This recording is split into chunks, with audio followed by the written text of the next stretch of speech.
అందరికీ నమస్కారం. మీరు వింటున్నారు పాడ్కాస్ట్ సిరీస్ అనుభవ్, వయోధికుల అనుభవాల జీవన సౌరభం. హెరిటేజ్ గ్రూప్స్ మరియు national institute for social defence, ministry of social justice and empowerment, government of India, media for community foundation, New Delhi సంయుక్త చొరవతో శ్రీ అలోక్ వర్మ, డాక్టర్ ఆర్ శ్రీధర్ కలిసి రూపొందించిన ప్రాజెక్ట్ శ్రీమతి శైలజా సుమన్, జాహెద్ ఫారూఖీల సమన్వయ కార్యక్రమమే అనుభవ్, వయోధికుల అనుభవాల జీవన సౌరభం. వైద్యులు, ఆసుపత్రులు, వృద్ధాశ్రమాలు, కార్యాచరణ కేంద్రాల వివరాలు అందించి న్యాయపరమైన మార్గదర్శకత్వంలో భావోద్వేగాలకు మద్దతునిస్తూ వృద్ధుల దుర్వినియోగం, నిరాశ్రయుడైన వృద్ధులను రక్షించడం వంటి వాటికి సంబంధించిన సమాచారం కోసం సీనియర్ సిటిజన్ల కోసం జాతీయ toll free help line number 14567, toll free number మరొకసారి 1456 సంప్రదించవచ్చు. హెరిటేజ్ ఫౌండేషన్ హైదరాబాద్ సమర్పణలో అనుభవ్, వయోధికుల అనుభవాల జీవన సౌరభంలో మిమ్మల్ని ఇప్పుడు పలకరిస్తున్న వారు Alzheimer's and related disorder society of India సంస్థకు చెందిన బాలా శశిధర్. అయితే శశిధర్ గారు, లోగడ మనం ప్రస్తావించుకుంటున్నప్పుడు మన ఆత్మీయుల్ని, పెద్దవాళ్ళని కేర్ సెంటర్లలో పెట్టి చికిత్స చేయించుకుంటేనే బాగుంటుంది అని మీరు అన్నారు కదా. కానీ ఇక్కడ ఒక చిన్న సందేహం అండి. As care givers we had lot of challenges, questions amongst the family whether to take our mothers to the ఇలాంటి ఫెసిలిటీస్ తీసుకెళ్లాలా, ఇంట్లోనే పెట్టి చేసుకోవాలా అన్నది క్వశ్చన్ నెంబర్ 1. దీనికి మేము ఎదుర్కొన్న మెయిన్ ప్రాబ్లం ఏంటంటే దేర్ ఓన్ పర్సనాలిటీస్ అండి. మా మదర్ గానీ, వాళ్ళ మదర్ గానీ, వాళ్ళ మనస్తత్వాలు. అంటే వాళ్ళు కొత్త చోటికి వెళ్లి ఎముడుతారా, ఎముడగలరా, అసలే ఈవిడికి ఒంట్లో బాగాలేదు, వాళ్ళు ఎలా చూస్తారో, ఈవిడ చెప్పిన మాట వినకపోతే వాళ్ళు కసురుకుంటారేమో, ఇలాంటి భయాలన్నీ ఉండడం వల్ల ఇంట్లోనే చూసుకుందాం అని చాలా కాలం తాత్సారం చేస్తూ వచ్చాం మా అత్తగారి విషయంలో. ఇప్పుడు ఇందులో మనం అంటే ఇందులో 2 ఇష్యూస్ ఉన్నాయి సార్, మనం మైండ్ లో గుర్తు పెట్టుకోవాల్సింది.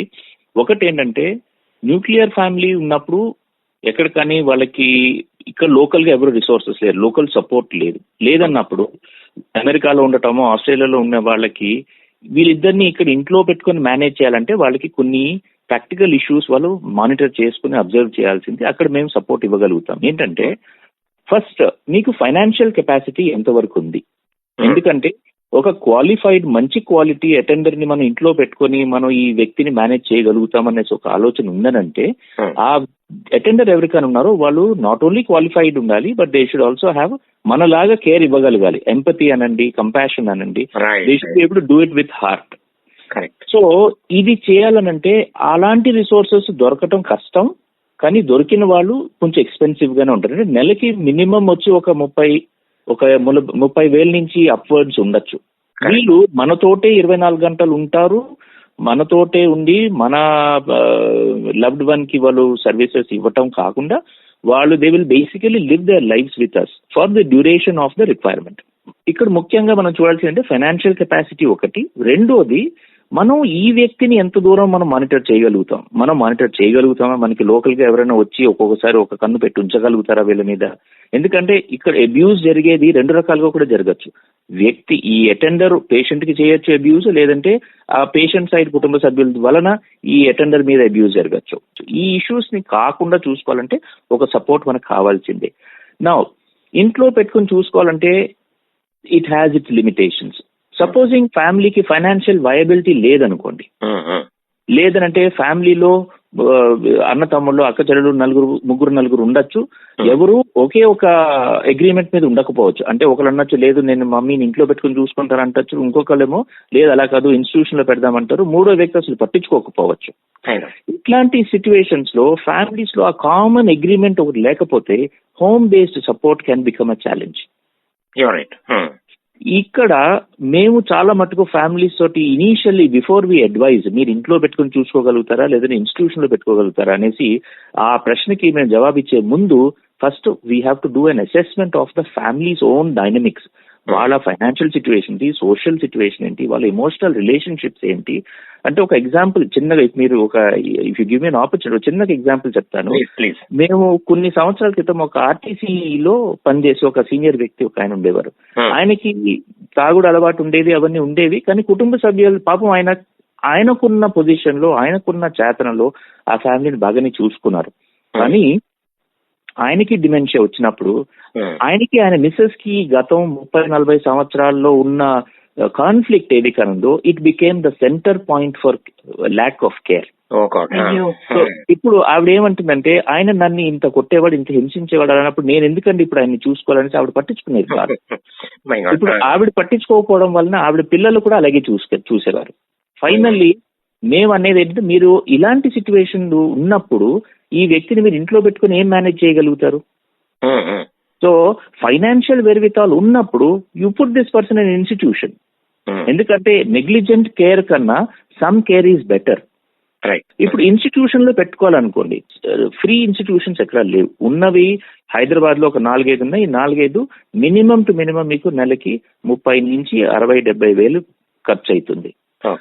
అక్కడ that is only room, food and some monitoring. అంటే వారంలో ఒక రోజు, వారంలో 2 రోజులు డాక్టర్ ఎవరో రావటం. Nursing care is very rudimentary. అంటే జనరల్ డ్యూటీ చేసే వాళ్ళు అటెండర్స్ లాగా ఉంటారు, 24 గంటలు వాళ్ళ దగ్గర ఉండరు, కానీ పేషెంట్స్ ని చూసుకోగలుగుతారు.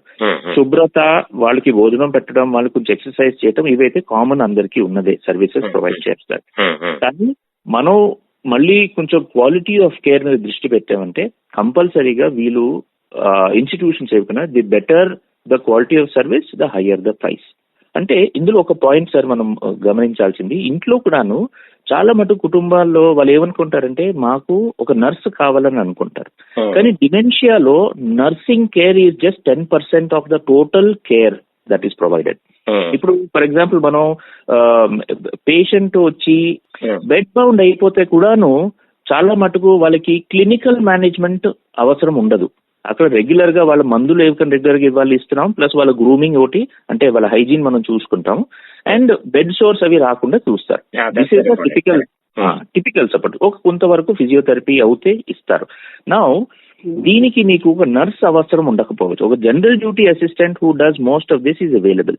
కానీ అన్ఫార్చునేట్లీ మేము ఎక్కువగా వినేది ఏంటంటే లేదండి మేము జనరల్ డ్యూటీ అసిస్టెంట్ మా పని మనిషి కూడా అదే పని చేయొచ్చు కదా అని అంటారు.